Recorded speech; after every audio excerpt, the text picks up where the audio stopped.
The great actor, the great character actor Timothy Spall, was in a show that I produced in 1988, a play called Screamers. And at the end of the run of that play, Tim came up to me and rather, to start with, I thought threateningly, sort of said, "Do you know what you are?" And I thought, oh, I'm going to be told I'm a complete git. And he said, "You're a producer."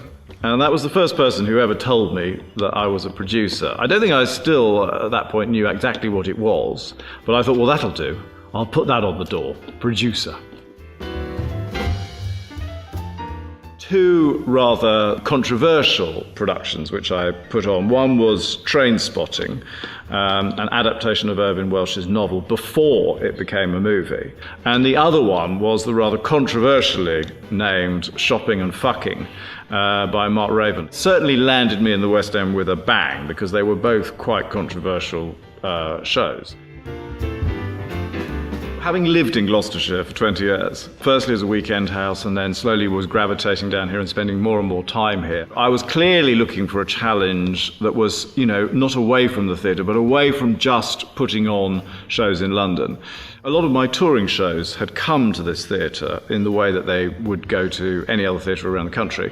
And I would normally think to myself, that was a jolly good excuse for me either not to have to go stay in London on Friday, because I'd come down and see the show here and then stay down for the weekend, or not go back to London on a Monday if the show was opening here and come and see it here. It is a beautiful theatre. I mean, this is an absolutely perfect chocolate box, beautiful, nearly 700-seat theatre.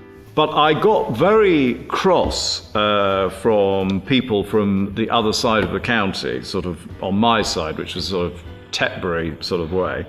I kept asking people, why don't you go to the Everyman? And rather snobbishly, they'd say, oh no, we go to Bath. And I felt that there was no reason why this theatre should not have as good a reputation as Bath or as Malvern. So my drive is to make sure that we get better product here.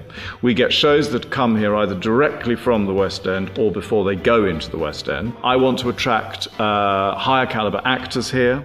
Already, I think we're seeing really good results in terms of making sure that people know that this theatre is putting on good work, very high quality work, and that we are aspirational, we want to be up there with the big boys, and that is my job, to make sure that I transform this theatre into the #1 touring theatre that it should be.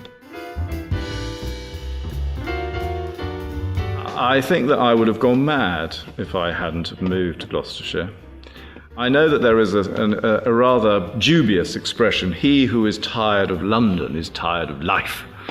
I don't agree with that at all. I love London, I love going back to London, but my life really had moved on from London. And also, if you're in the theatre business, you can't, you're surrounded by West End theatre in London. It's not a relaxing place to be because all you see are theatres and is that my show? And if it's not your show, how pissed off you are that it's not your show.